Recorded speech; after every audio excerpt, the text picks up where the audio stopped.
자, 오늘 우리가 지금 십계명을 하고 있는데 그 신우이안 부살 간도 거탐 기억나세요?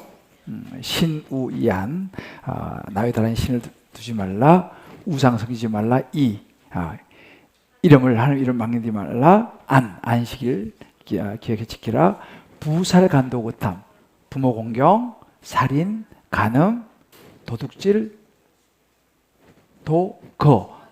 거짓말, 탐심 하지 말라. 그죠? 자, 한번 인사합시다. 신우이야 부살간도 거탐 하십시다. 10개 계명이에요. 신우이안 부살간도 거탐. 벌써 이제 오늘은 지난주에 부모 공경까지 왔으면 오늘은 살인하지 말라. 이제 오늘 6계명째 이제 오늘 왔습니다. 인도에서 영국으로 출발한 비행기가 그 비행기도 새 비행기더라고요. 이륙한 지 5분 만에 추락해서 인도계 영국 사람 1명을 제외하고는 모든 승객, 기장, 승무원 모두 안타까운 죽음을 맞이했습니다. 보니까 그 이제 기사를 보니까 거기 탄 사람들 중에서 엄마가 의사, 또 아빠, 딸 3명 그 비행기 타고 사진 찍어서 이렇게 남기는 거 있잖아요. 비행기 타고 막 5식구가 해가지고 사진 찍어서 올리기도 하고 이제 그런 사진들도 올라오는데 참 너무 안타깝더라고요. 근데 또 이제 그 비행기가 마침 인도 국립의과대학에 건물이 떨어져 가지고 또 의대생이 또 5명 정도가 또 안타깝게 목숨을 잃었습니다. 근데 제가 그 참 안타까운 소식을 접하면서 전 세계가 주목한 것이 하나 있었는데 살아남은 그 한 사람이에요. 좌석이 11번 A에 탔어. 그 좌석표 나오더라고요. 이 한 사람이 어떻게 살아남았느냐 주목했습니다. 이게 바로 생명의 가치죠.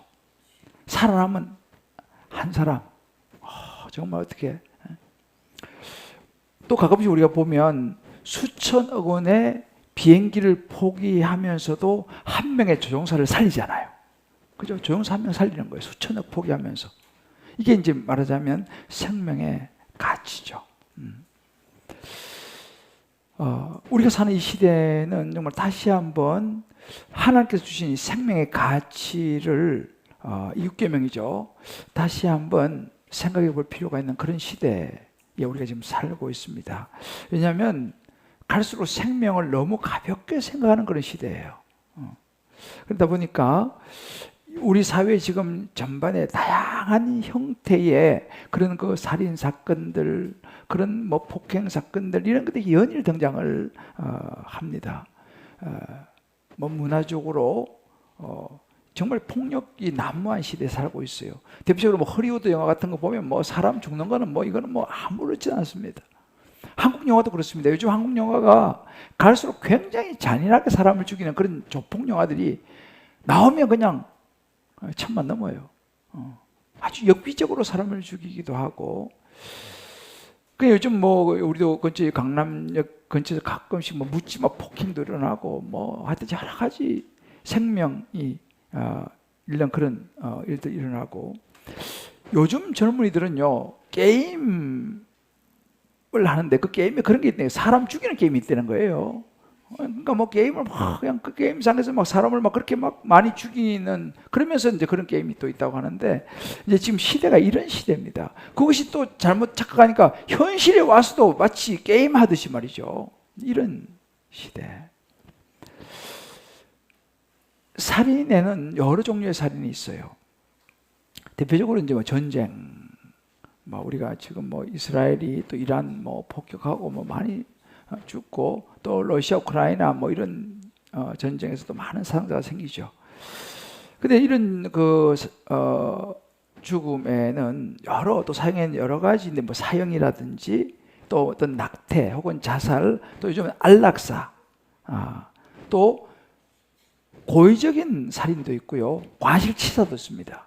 그리고 직접적인 살인도 있고 간접적인 살인도 있어요.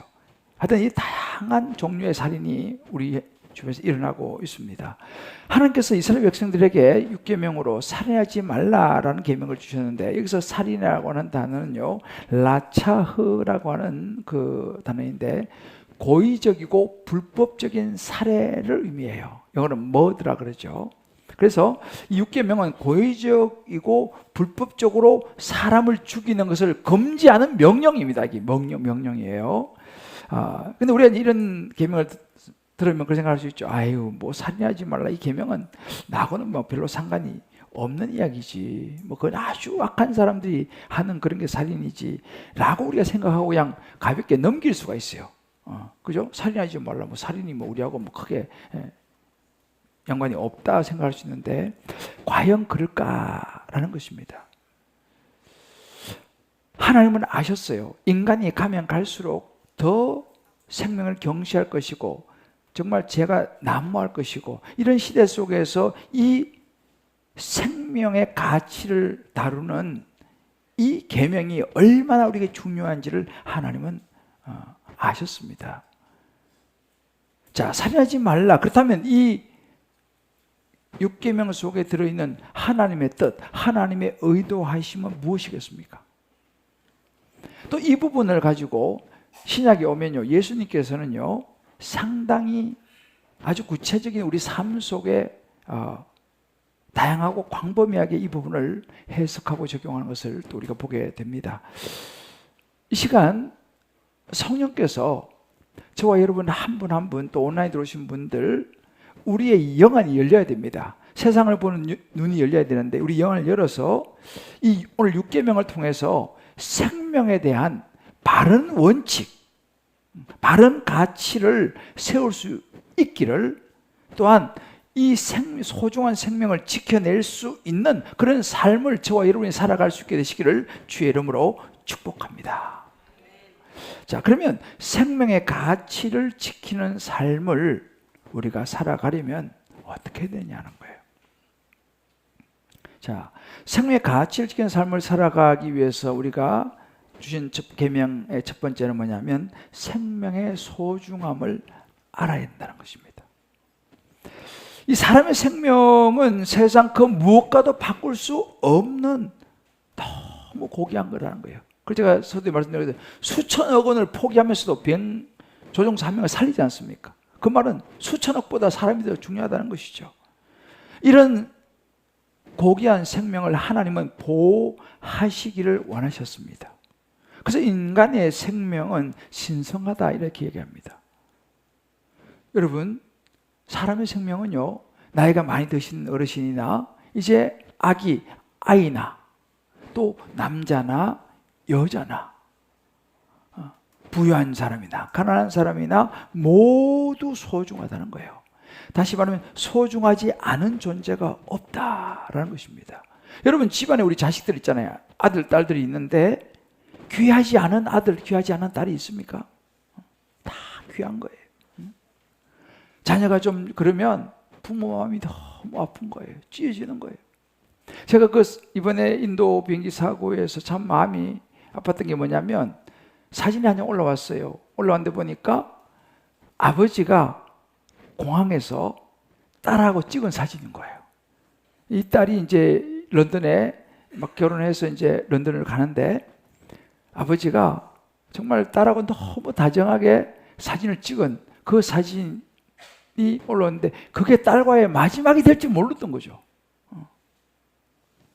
참 너무 마음이 아프더라고요, 그 사진을 보니까요. 여러분, 우리가 알아야 됩니다. 누군가 함부로 했던 그 사람이 그 누군가에게는 너무 소중한 사람이라는 거예요.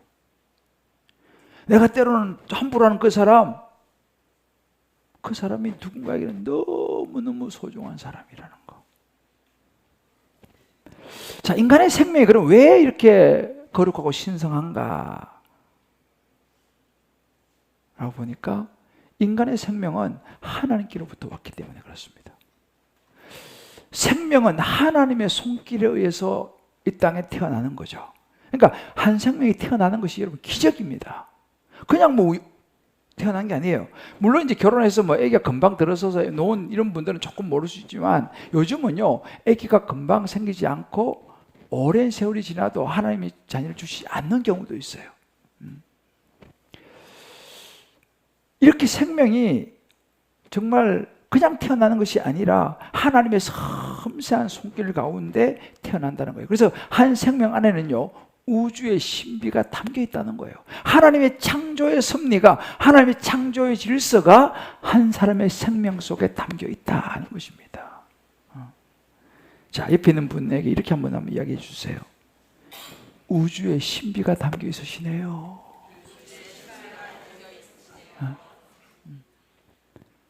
우주의 신비가 담겨 있는 분이 여러분들이에요. 한 분 한 분. 하나님께서 그런 신비 속에 이 땅에 태어나게 하셨다니까요. 그래서 성경은요, 한 영혼이 천하보다 귀하다 이렇게 말하는 거예요. 그래서 마가복음 8장 36절에 보면 천하를 얻고도 목숨 잃으면 무슨 뭐 유익하겠니 말이죠. 천하하고 목숨 안 바꾼다는 겁니다. 천하보다 한 영혼이 귀하다.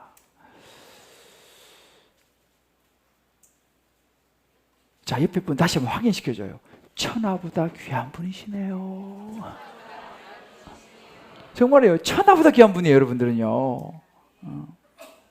하나님이 천하고도 안 바꾼다는 거죠. 하나님께서 노아에게 이렇게 말씀하셨습니다. 창세기 9장 6절에 보게 되면 다른 사람의 피를 흘리면 그 사람의 피도 흘릴 것이니 이는 하나님이 자기 형상대로 사람을 지으셨음이니라 그랬어요.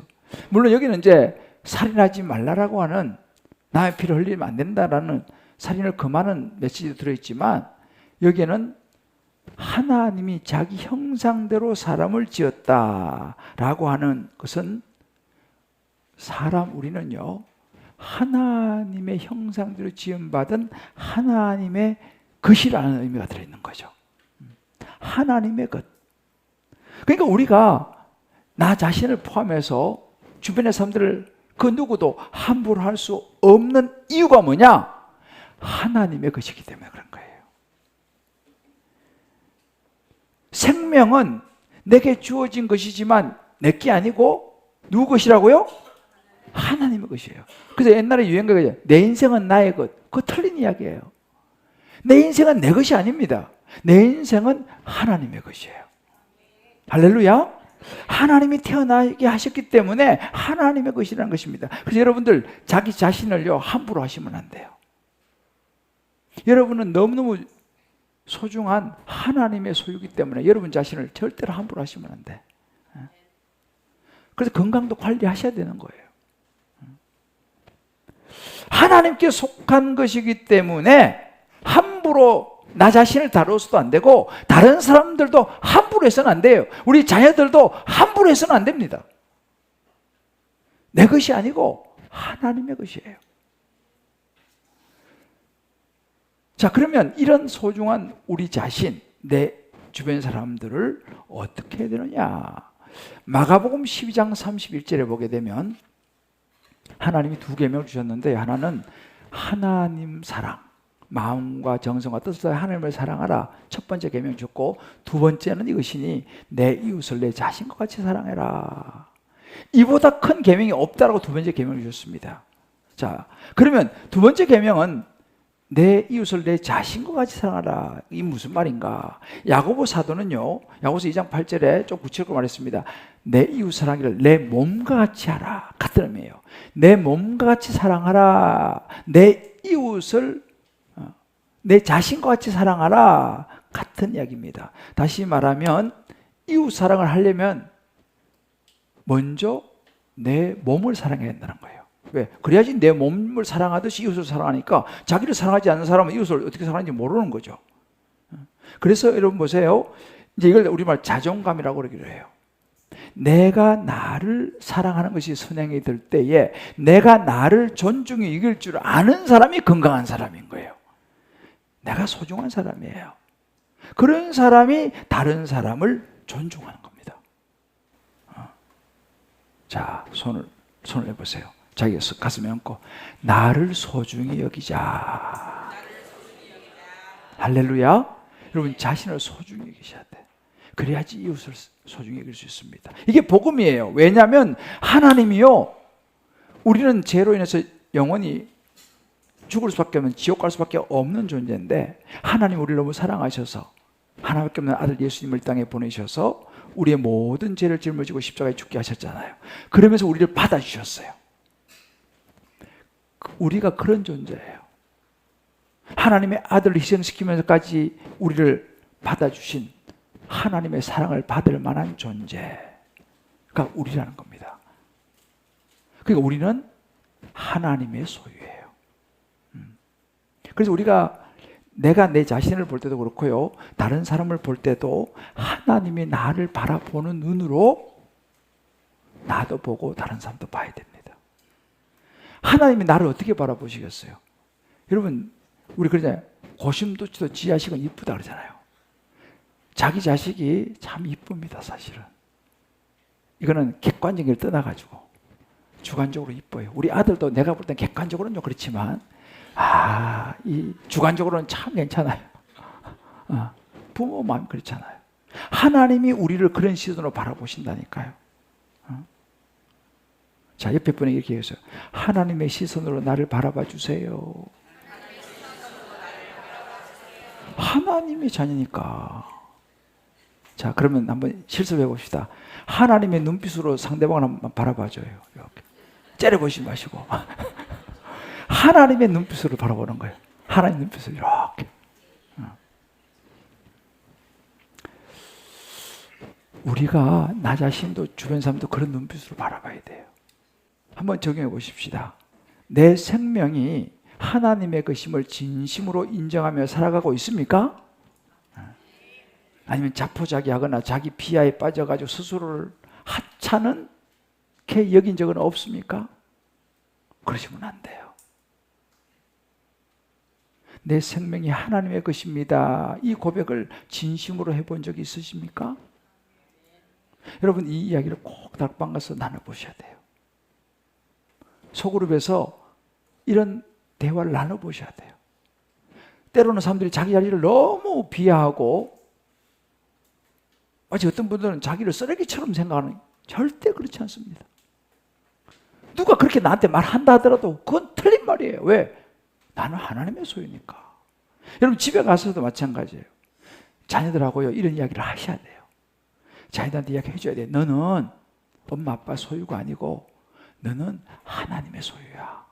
넌 정말 소중한 아이야 라고 아이들에게 분명하게 이런 이야기를 해줘야 돼요. 그래야지 자녀들이 자존감을 가집니다.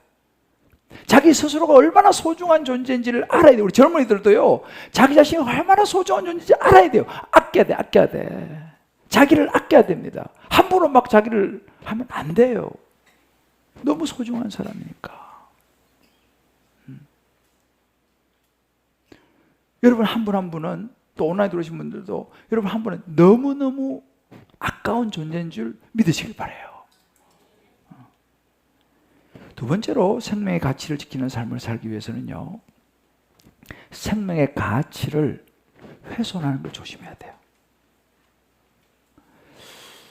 가끔씩 이런 기사가 납니다만, 몇 년 전에도 이 한국 사회에 참 충격에 받들린 그런 그 사건을 기억을 합니다. 한 여고생이 끊임없는 악성 그 댓글, 그리고 또 이 온라인으로 계속 괴롭힘을 당하고 학교에서도 계속 따돌림을 당하다가 견디다 못해가지고 스스로 생을 마감한 그런 그 사건이 보도됐어요. 참 눈에도 아프지 않은 이 딸을 보낸 이 부모가 얼마나 고통스러워서 오해를 하겠습니까? 이제 그런 가운데 이제 아버지하고 이제 언론이 인터뷰를 냈어요. 그때 그렇게 얘기하는 거예요. 딸아, 아빠가 너를 지켜주지 못해서 미안하다. 너가 살아서도 죽어서도 이 세상에 상처만 받았구나. 참 가슴 아픈 이야기예요. 우리는 생각해 봐야 됩니다. 우리가 과연 하나님이 주신 나, 또 다른 사람들의 소중한 생명을 내가 알고 인정하고 지켜주면서 살아가고 있느냐라는 거예요. 여러분 요즘요 정말 이 악플 이걸로 인해 가지고 뭐 연예인도 그렇고 견디다 못해 자살하는 그런 경우. 이 청소년들도 왕따, 또 직장생활, 직장에서 또 따돌림, 또 약한 사람들 막 무시하고 이런 일들로 해서 생명이 무너져 가고 있어요. 지금 이 시대가요.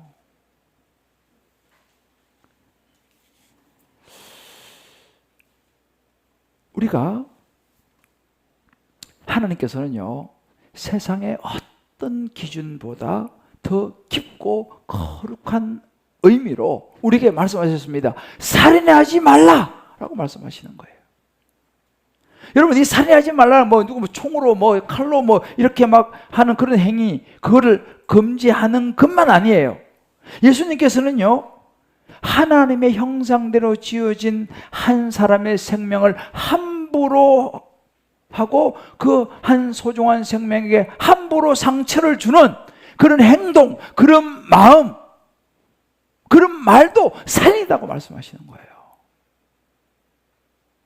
꼭 뭐 직접 어떻게 아니라 그런 것들도 살인이다.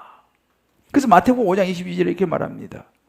형제에게 노하는 자는 심판을 받게 되고 형제에 대해서 라가라 하는 자는, 이 라가라고 하는 것은요 가치 없다, 어리석다, 아유 돌대가리, 이런 그 히브리어의 경멸욕이에요. 그렇게 막 말하는 사람은 공에 잡혀가고 미련한 놈이라고 하는 사람은 지옥불에 들어가게 될 것이다 라고 말씀하셨어요. 절대로 이렇게 사람들을 막 함부로 하면 절대 안 됩니다. 그건 살인이라는 거예요. 자, 그러면 이렇게 하는 그 중심에는 뭐가 있느냐는 거예요. 이렇게 막 사람들을 막 욕하고 막 노하고 막 함부로 하고 이런 사람들의 마음 중심에는 뭐가 있냐 보니까 나는 옳고 너는 틀렸다 이거예요. 그래가지고 안 된다는 거지. 그러니까 이런 그 어찌 보면 강한 자기의식이 있어요. 그래서 이 심리학 쪽에서는 이걸로 지나친 자기 사랑에서 나온다 이렇게 말합니다. 지나친 자기 사랑. 여러분 지나친 자기 사랑은요 다른 사람을 해칠 수가 있어요. 물론 아까 얘기했죠. 자기를 사랑하는 자존감은 필요해요. 그러나 그것을 넘어서서 이기적인 자기 사랑은 문제가 된다는 것입니다. 그러니까 다시 말하면 자기에게만 집착하는 병이에요. 여러분 요즘 소시오패스라는 말 가끔 듣죠. 아주 엽기적인 사람, 사람을 막 아주 잔인하게 그렇게 막 살해야 하기도 하고, 이 소시오패스. 네. 이 소시오패스의 경향을 보니까 자기 중심성이 너무너무 강하더라는 거예요. 자기 밖에는 생각을 못하는 거예요. 이렇게 자기 중심성이 강한 사람은 어떤 일이 일어나요? 충돌이 일어납니다. 여기 가서도 부딪히고 저기 가서도 부딪히고. 왜? 자기 중심성이 너무 강하기 때문에 자꾸만 충돌이 일어나는 거예요. 여러분 살인이 보면요, 살인하는 사람들은요 자기 이익만 생각하는 거예요. 거기에 몰두한 거예요. 이게 위험한 겁니다. 자기 세계에 갇혀 있는 거죠.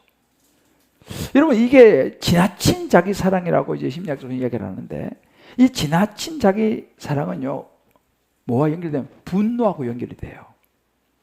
분노 역시 마찬가지로 아주 강한 자기 중심성입니다. 많은 살인이 어떻게 보면 분노에서 시작되거든요. 그래서 창세기 49장 6절에 보면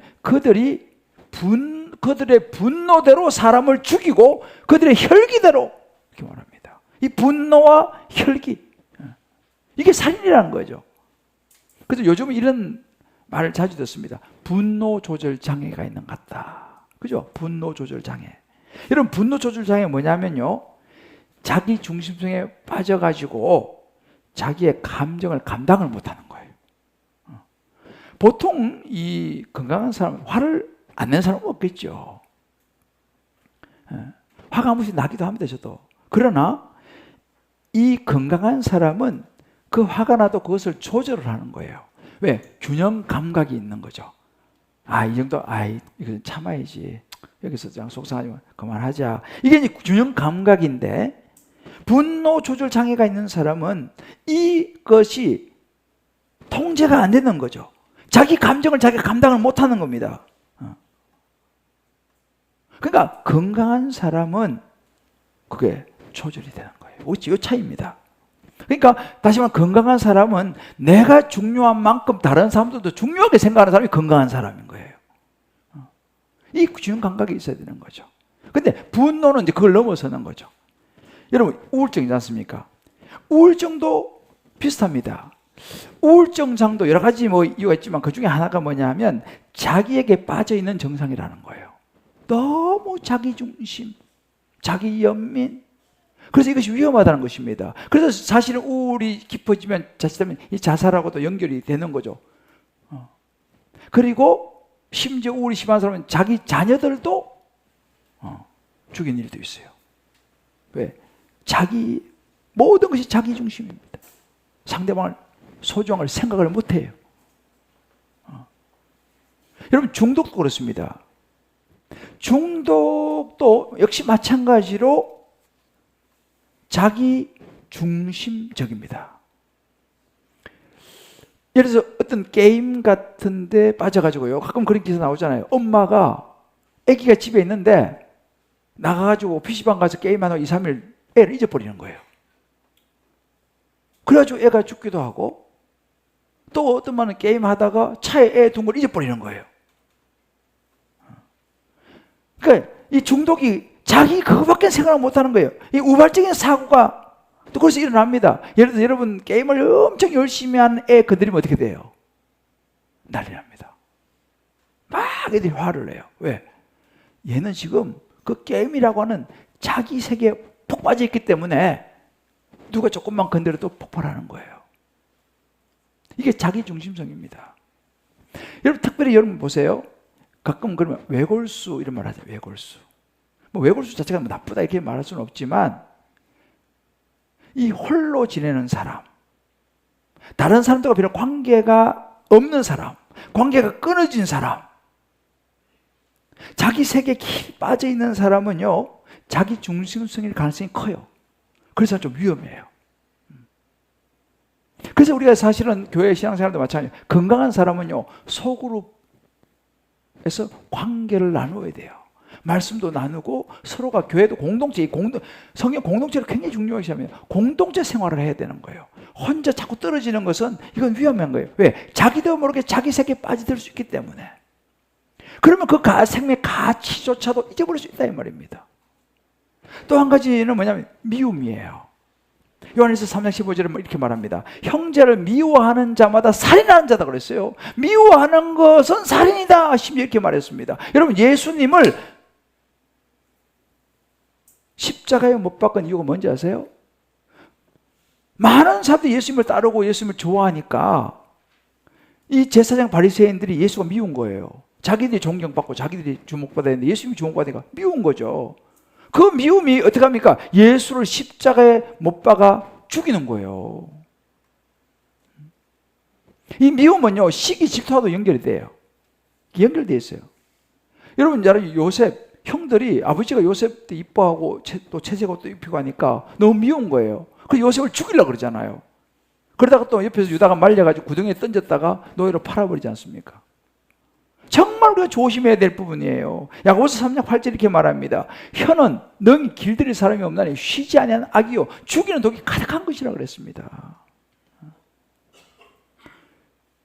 혀는 사람을 죽일 수도 있다 이 말이에요. 저와 여러분, 우리 예수 믿는 사람은 사람 살리는 말을 해야 될 줄 믿습니다. 할렐루야. 사연을 세우고 살리는 말을 해야 되는 거예요. 이렇게 살인하지 말라라고 하는 이 속에 다 포함되어 있습니다. 명령이에요. 이건요, 선택이 아닙니다. 한번 적용해 보십시다. 생명의 가치를 훼손할 수 있는 요소들, 지나친 자기 사랑, 분노, 미움, 혀, 말, 그런 것 중에 내가 자주 넘어지는 약한 부분은 무엇입니까? 아마 저도 비롯해서 완벽한 사람은 없을 거예요. 다 이것에 노출되어 있습니다. 저도 마찬가지죠. 늘 조심을 하는 거죠. 왜? 이런 것들이 살인이 될 수 있다고 주님께서 말씀하시기 때문에. 이런 것이 오히려 말이 잘못하면 간접적인 살인이라는 것을 우리가 생각해야 한다는 것입니다. 이것이 오늘 이 계명인 거예요. 그래서 부부 사이도요, 정말 좋은 말을 해야 돼요. 부모 자녀 사이에서도, 동료 친구 사이에서도요, 정말 잘해야 합니다. 마지막 세 번째로는 생명의 가치를 지키기 위해서는 바른 가치관을 가져야 돼요. 사람 있잖아요. 이 가치관, 세계관, 이것이 너무너무 중요합니다. 예를 들어서 적자 생존, 일단 내가 살고 봐야겠다, 뭐 이런 가치관 가지면요, 나만 살고 남들은 뭐 죽든지 말든지 상관이 없어요. 중요한 것은 뭐냐면 이 인간에 대해서, 사람에 대해서 어떤 관점을 가지고 있느냐가 굉장히 중요합니다. 사람을 보는 관점에 따라서 많은 게 달라져요. 예를 들어서 돈이 가장 최고의 가치다, 이런 사람들은요, 그 돈 때문에 사람 죽이는 거예요. 왜? 돈이 더 중요하니까. 모든 걸 돈으로 보는 거예요. 그래서 가끔 그런 뉴스 나오잖아요. 중국 같은 데는 막 사람 붙잡아다가 장기 취해가지고 돈 벌려고 말이죠. 끔찍한 일 아니겠습니까? 왜 그러냐? 그런 사람들은 사람을 함부로 그렇게 막 죽이고 하는 이런 잘못된 가치관을 가지고 있기 때문에 그래요. 여러분 잘 아시는 유대인을 600만이나 죽인 사람이 누굽니까? 히틀러잖아요. 이 히틀러는 어릴 때부터 잘못된 이 가치관, 세계관을 갖기 시작했어요. 어릴 때부터 유대인에 대해서 아주 반유대인적인 감정을 가지며 자랐어요. 유대인은 청소해야 될 대상, 이런 생각을 자란 거예요. 그 가치관이 나중에 자라가지고 600만의 사람을 눈도 깜짝 안 하고 죽이는 그런 끔찍한 일을 하게 만드는 것이 가치관이에요. 여러분, 칼 마르크스 유물론이지 않습니까? 이 칼 마르크스 독일의 철학자, 사회주의, 공산주의가 그거를 취해서 유물론을 취했습니다. 유물론이 뭡니까? 인간은 하나의 물건이라는 거예요. 인간을 하나의 물건으로 보는 것입니다. 이런 물건이라는 것은 쓰다가 버릴 수 있는 것이고 던져버릴 수 있는 것이고, 사람이 물건이니까 얼마나 사람의 생명을 경시하겠습니까? 북한 같은 데 보세요. 이 유물론은요, 사람 죽이는 거 뭐 눈도 깜짝 안 하지 않습니다. 얼마나 소중한 존재인지, 이런 가치관이 얼마나 중요한지 몰라요. 여러분은 요즘 학교에서 애들 가르치는 진화론 있지 않습니까? 우리가 원숭이 조상을 가지고 있다, 뭐 이런 얘기를 하는데, 생각해 보십시오. 자, 옆에 보세요. 원숭이 닮았습니까? 진화론은요, 인간은 우연히 태어난 존재라고 보는 거예요. 우연히 만들어진 존재라는 거예요. 그런데 여러분 생각해 보세요. 우연히 태어난 존재에 무슨 가치가 있겠습니까? 여러분, 이런 가치관을 가지고 있으니까 생명을 너무 함부로 하는 거예요. 그렇지 않습니다. 우리가 분명히 성경적인 가치관을 가져야 되는 거예요. 성경이 말하는 인간을 우리가 이해해야 되는 것입니다. 우리는 어떤 존재입니까? 창세기 1장 27절, 하나님이 세상을 창조하시고 아담과 하와를 창조하셨을 때 창세기 1장 27절 이렇게 말했습니다. 하나님이 자기 형상, 곧 하나님의 형상대로 사람을 창조하시되 남자와 여자를 창조했습니다. 하나님의 형상으로 우리를 창조했어요. 이 말은 우리 안에 하나님의 형상이 있다는 것이고 우리 안에 하나님의 속성이 있다는 사실이에요. 할렐루야. 값으로 따질 수 없는 존재가 우리 인간이라는 것입니다. 우리는 그런 존재예요. 그러니까 죽고 사는 것은 우리의 소관이 아니고 하나님의 소관인 거죠. 하나님이 주권했습니다. 내가 아닙니다. 내 자식이 아니라니까요. 하나님의 자식이에요. 그렇기 때문에 사실은 우리는 정말 생명을 소중하게 여겨야 됩니다. 절대로 함부로 다뤄서는 안 돼요.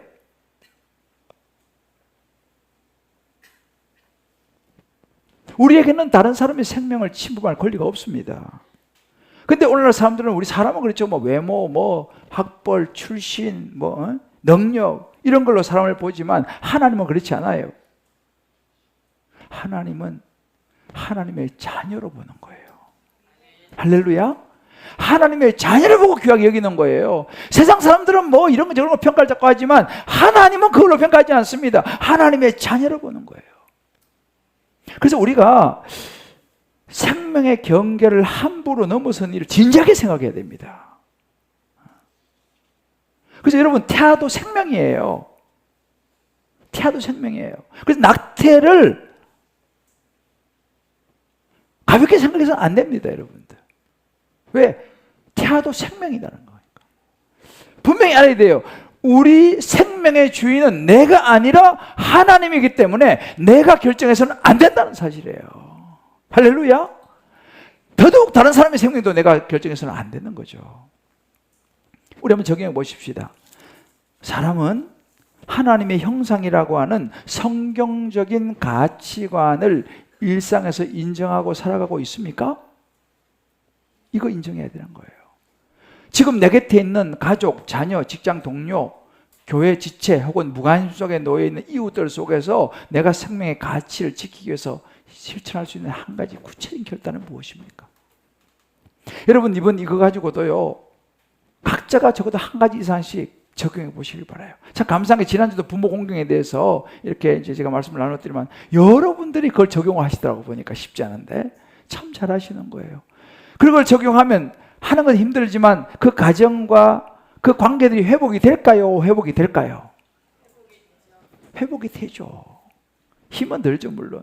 그것이 예수 믿는 겁니다. 예수 믿는 말씀에 순종해야지 그런 영향이 미쳐지는 거죠. 듣고 뭐 잊어버리는 것은 그건 의미가 없어요. 그러니까 지금 십계명도 마찬가지입니다. 하나하나 우리가 하면서 힘들지만 적용을 하는 거죠. 이렇게 살아라. 그럼 살도록 노력을 해야 되는 것입니다. 그래서 우리가 이 말씀을 듣고도 마찬가지로 각자 달방에서 나누시고 내가 정말 적어도 생명의 가치를 지키기 위해서 내가 한 가지라도 내가 구체적으로 결단해서 하자.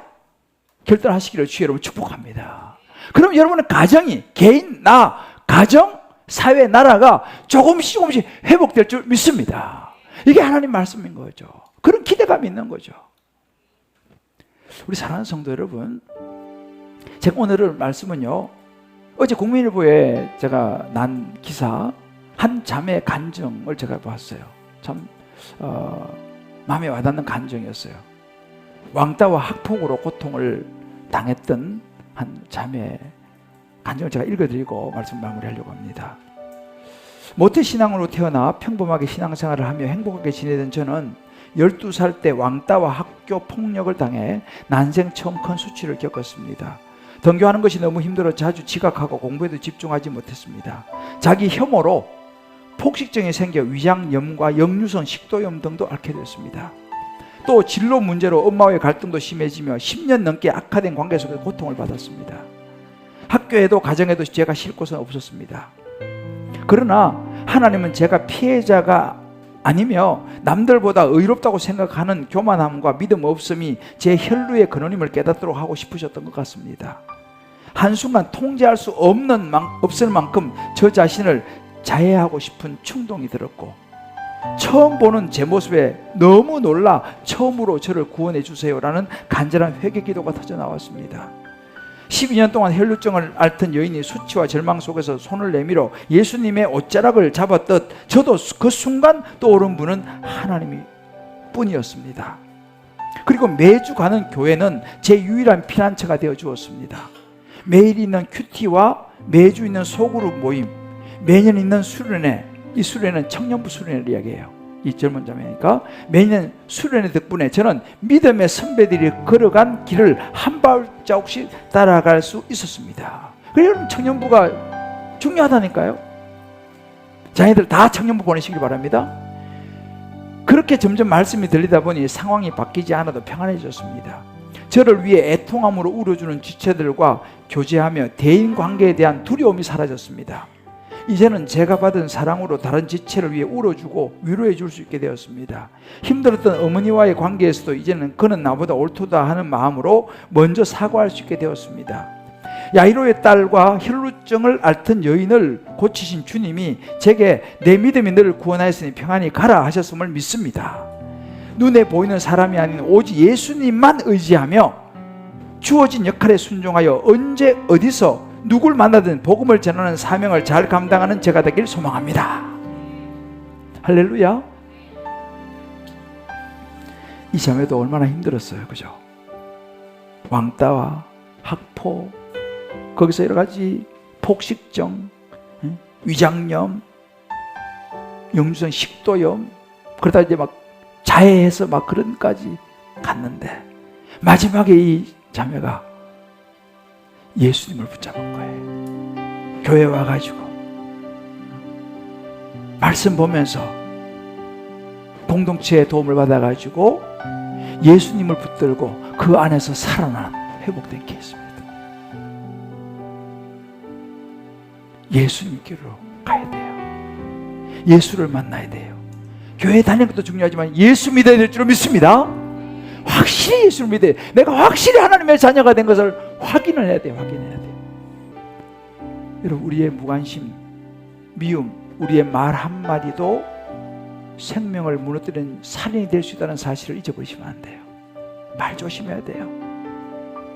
우리 곁에 그런 사람이 있을 수도 있어요. 외로운 어르신들, 우울한 자녀, 지친 아내와 남편, 교회 안에서도 소외된 누군가가 있을지 몰라요. 우리 주변에 말없이 상처받는 지체들이 지금도 있습니다. 여러분, 교회 오시면 그래서 모르는 사람들 보고 인사 좀 잘하세요. 안녕하세요, 안녕하세요.